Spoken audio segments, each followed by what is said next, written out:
નમસ્કાર વિદ્યાર્થી મિત્રો, તમારી માટે લઈને આવી ગયા છે ધોરણ 10 ના અતિ ઉપયોગી એવા ટોપિકો કે જેમાંથી વારંવાર એમસીક્યુ પૂછાય છે. તેમાંનો જ એક ટોપિક છે કે રાસાયણિક સમીકરણ સંતુલિત કરવાની રીત. ચાલો આજે આપણે જોઈએ. સૌપ્રથમ બેટા સમીકરણમાં રહેલા ધાતુને ઓળખો અને ધાતુને સંતુલિત કરો. તો પહેલા તો ધાતુ કોને કહેવાય? કે સર જે તત્વોની બાહ્યતમ કક્ષામાં 1 2 અને 3 ઇલેક્ટ્રોન હોય તે તમામ તત્વોને આપણે ધાતુ તરીકે ઓળખીએ છીએ. ત્યારબાદ અધાતુને ઓળખો અને તેને સંતુલિત કરો. જે તત્વોની બાહ્યતમ કક્ષામાં 5 6 અને 7 ઇલેક્ટ્રોન રહેલા છે તે તમામને આપણે અધાતુ ગણીએ છીએ. અને ત્યારબાદ બચે આપણા બે ભાઈઓ હાઇડ્રોજન અને ઓક્સિજન, તેને સંતુલિત કરો. તેમ છતાં જો સમીકરણ સંતુલિત ન થાય તો બેટા આખા સમીકરણનું શું કરો તો કે રિપીટેશન કરો. સર કોઈ રીતે કરવાનું? તો ચાલો બેટા અહીંયા જોઈએ. સમીકરણ નંબર 1 MnO2 HCl સામેલ સેટ શું મળે છે? MnCl2 Cl2 H2O. ચાલો ધાતુ તરીકે કોણ આપેલું છે બેટા? આપણને તો મેંગેનીઝ આપેલું છે.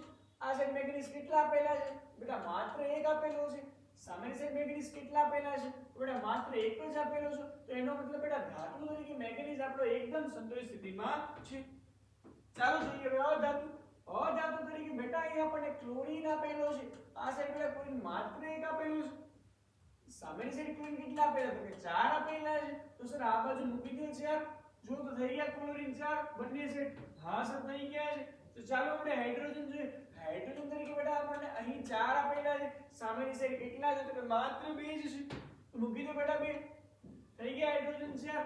હવે બેટા ઓક્સિજન જોઈ લો. આ સાઈડ કેટલા આપેલા? તો કે 2 આપેલા છે. સામેની સાઈડ કેટલા છે? તો કે સર 2 છે. થઈ ગયું ને? બસ એટલું જ હતું. ચાલો જોઈએ સમીકરણ નંબર 2 કે લેડ નાઇટ્રેટ ને ગરમ કરતા કથ્થઈ રંગનો ધુમાડો નીકળે છે જેને બેટા વિઘટન પ્રક્રિયામાં આવે છે. ધ્યાન છે ને? હા સર યાદ છે થોડું. તો વાંધો નહીં, ધ્યાન આપજો. સર લેડ નાઇટ્રેટને ગરમ કરો. Lead oxide plus nitrogen dioxide plus oxygen મળે છે. ચાલો ધાતુ તરીકે આપણને લેડ આપેલો છે. લેડ કેટલા આપેલા છે? આ એટલે કે લેડ તો બેટા એક જ આપેલું છે. સામેની સાઈડ લેડ કેટલું આપેલું છે? માત્ર એક જ આપેલું છે. અધાતુ જોઈએ બેટા અહીં તમને નાઇટ્રોજન કેટલા આપેલા છે? તો 2 આપેલા છે. સામેની સાઈડ કેટલા છે? તો સર માત્ર એક છે. બેટા મૂકી દો 2 નાઇટ્રોજન.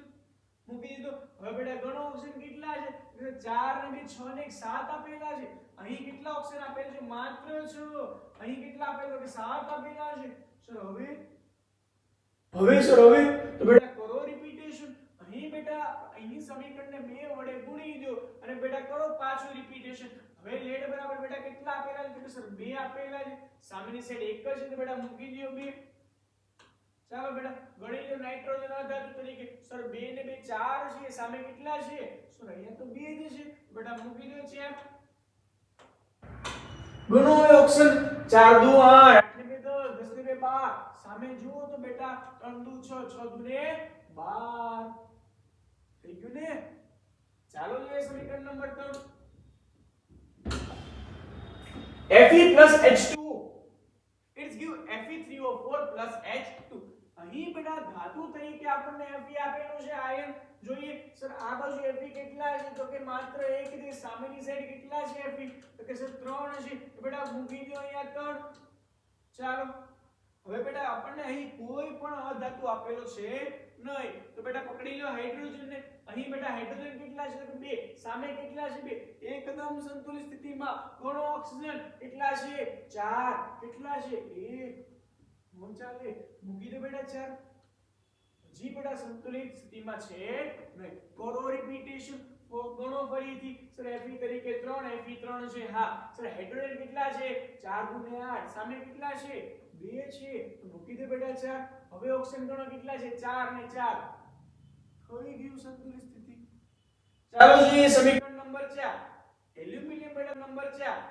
એલ્યુમિનિયમ બેટા તમને આ સાઈડ કેટલો આપેલો છે? સર માત્ર એક જ આપેલો છે. સામેની સાઈડ કેટલો છે? તો સર માત્ર એક જ છે. એનો મતલબ બેટા એલ્યુમિનિયમ તમારો કેવો છે? કે સંતુલિત સ્થિતિમાં છે. ચાલો ગણીએ બેટા ક્લોરીન. ક્લોરીન બેટા અહીં તમને માત્ર એક આપેલો છે. સામેની સાઈડ કેટલા ક્લોરીન છે? કે 3 ક્લોરીન છે. મૂકી દો બેટા 3.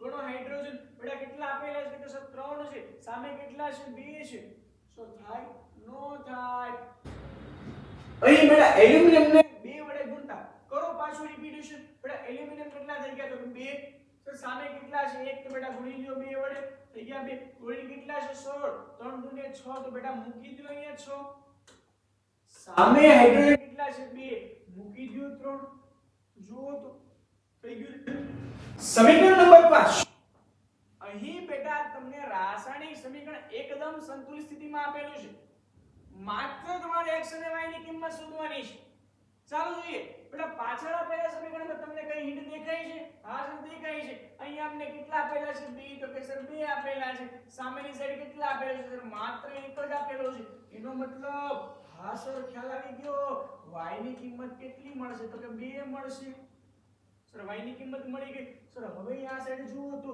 y ની જગ્યાએ 2 મૂકીને પાછળનું સમીકરણ લખો તો BOH twice CH4 મૂકી દો ચાલો સર ગણો તો હાઇડ્રોજન કેટલા છે સર અહીંયા 4 ને અહીંયા 4 ટોટલ હાઇડ્રોજન કેટલા આપેલા છે તો કે 8 આપેલા છે ઓક્સિજન કેટલા આપેલા છે ઓક્સિજન 4 આપેલા છે તો x ની કિંમત એવી પસંદ કરો કે ઓક્સિજન કેટલા આવે 4 આવે અને હાઇડ્રોજન 8 આવે સર વિચારો વિચારી લીધું અહીંયા તેને આપી દો તો x ની કિંમત આપણે કેટલી મૂકી દઈએ તો કે x 4 મૂકી દો તો બેટા તમને સામેની બાજુ એકદમ સંપૂર્ણ રાસાયણિક સમીકરણ જે સંતુલિત સ્થિતિમાં છે તે તમને મળી જાય સમજ પડી ને બસ બેટા એટલું જ છે આનાથી વધારે કઈ છે નહીં જલ્દી મળીશું બીજા ટોપિક સાથે અને બીજા વિડિયો સાથે